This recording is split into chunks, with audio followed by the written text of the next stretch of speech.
नमस्कार। आज हम बात करते हैं अपने एक्सपेंसेस को ट्रैक कैसे किया जाए। शुरू करने के पहले मैं आपको एक काफ़ी रोचक किस्सा सुनाता हूँ। मेरे एक मित्र हैं, कई साल पहले उन्होंने मुझसे कहा कि महीने के खर्च चलाने के लिए ज़्यादा पैसे तो चाहिए नहीं होते, बहुत कम पैसों में काम हो जाता है। तो मैंने उनको बोला कि आप मेरे साथ बैठिए और एक एक करके हम लोग जोड़ते हैं कि आपके महीने का खर्च होता कितना है। तो जो सामने आया वो उनकी आंखें खोल देने वाला था, बिकॉज उन्होंने कभी भी बैठ के एक एक चीज लिख कर ये पता लगाने की कोशिश नहीं की कि वाकई उनके मंथली एक्सपेंसेस होते कितने हैं। तो आज का ऑब्जेक्टिव ये है कि हम पेन पेपर लेके या अपने कंप्यूटर में एक्सेल के द्वारा एक एक खर्चे को नोट करें और ये देखें कि आपका मंथली खर्चा कितना होता है।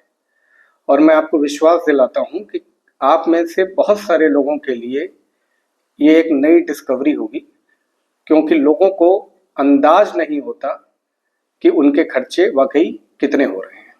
इस समय आप वीडियो को पॉज करें और पेन और पेपर लेके आए, और ये एक वर्किंग सेशन होगा जहां पे हम एक एक खर्चे की बात करेंगे, और अगर वो आपके लिए एप्लीकेबल है तो आप उसके आगे एक्चुअल वैल्यू डालें।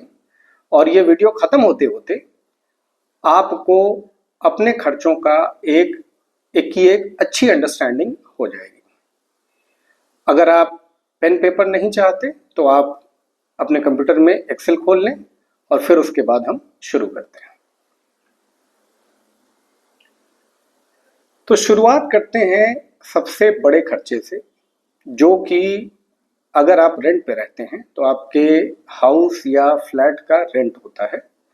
तो इसको आप पहला आइटम लिखें और इसके आगे अपना खर्च लिखें। दूसरा है हाउस या फ्लैट का मंथली मेंटेनेंस, जो बड़े शहरों में काफ़ी कॉमन है, और धीरे धीरे जैसे जैसे छोटे शहरों में टीयर 2 टीयर 3 सिटीज में घर या फ्लैट, कॉलोनीज या अपार्टमेंट्स आने लगे हैं, वहाँ पे भी एक मंथली मेंटेनेंस का कॉन्सेप्ट होता है, जहाँ पे हर महीने आपको सोसाइटी को कुछ पैसे देने होते हैं। उसको आप दूसरा खर्च लिखें।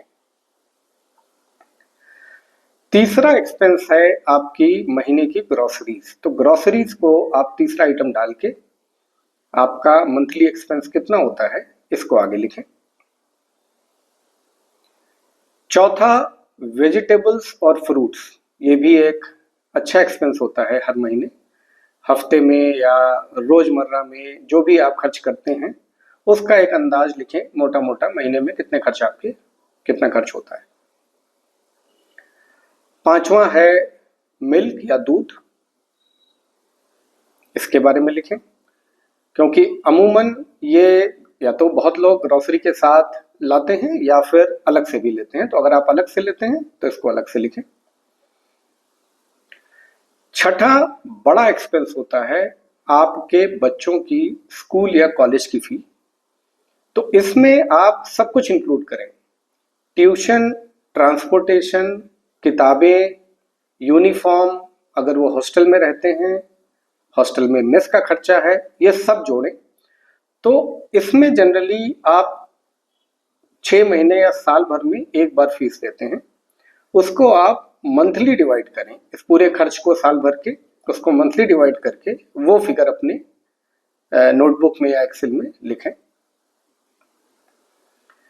सातवां है, अगर आपने घर के काम के लिए कोई हाउस हेल्प रख रखी है, मेड है, या अगर आपने कुक रखा है, या कुछ लोगों ने अगर ड्राइवर रख रखा है, तो इनका मंथली खर्च उसको नोट करें। आठवां है आपका मंथली इंटरनेट का एक्सपेंस। तो इंटरनेट अगर आपने कनेक्शन ले रखा है तो उसका मंथली चार्ज लिखें।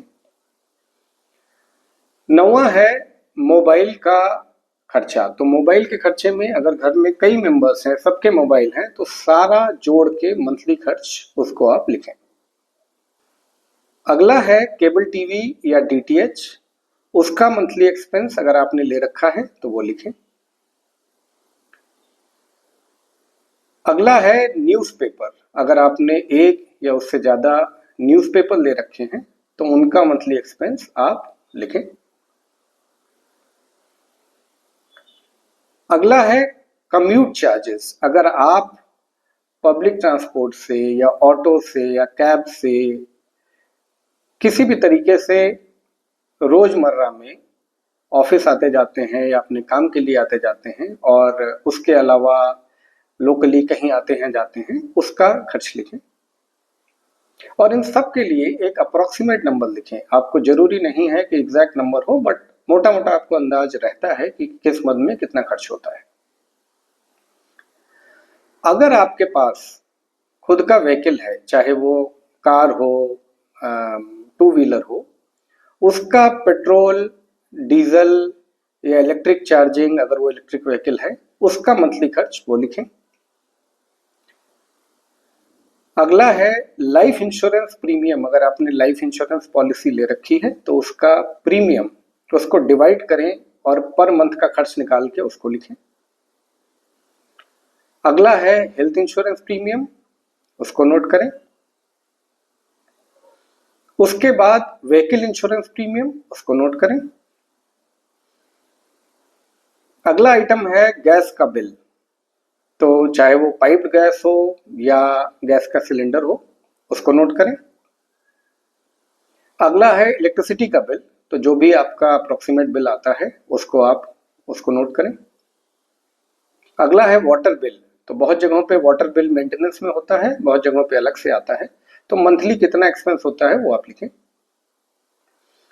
अगला है अगर आपके व्हीकल्स अगर आपके पास हैं, चाहे वो कार हो, टू व्हीलर हो, उनका जो आप सर्विस कराते हैं समय समय पे, उसका मंथली एक्सपेंस एक एस्टिमेट करके वो लिखें। अगला है स्कूल के अलावा अगर आप बच्चे आपके ट्यूशन पढ़ते हैं या उनका कोई हॉबी क्लासेस जाते हैं तो उनका मंथली एक्सपेंस वो भी आप नोट करें। इसके बाद अगर आप या आपकी फैमिली बाहर जाती है खाने के लिए या मूवी देखने के लिए, तो फूड एंड एंटरटेनमेंट ये अलग कैटेगरी है, इसके लिए आप अपना अप्रोक्सीमेट मंथली एक्सपेंस नोट करें।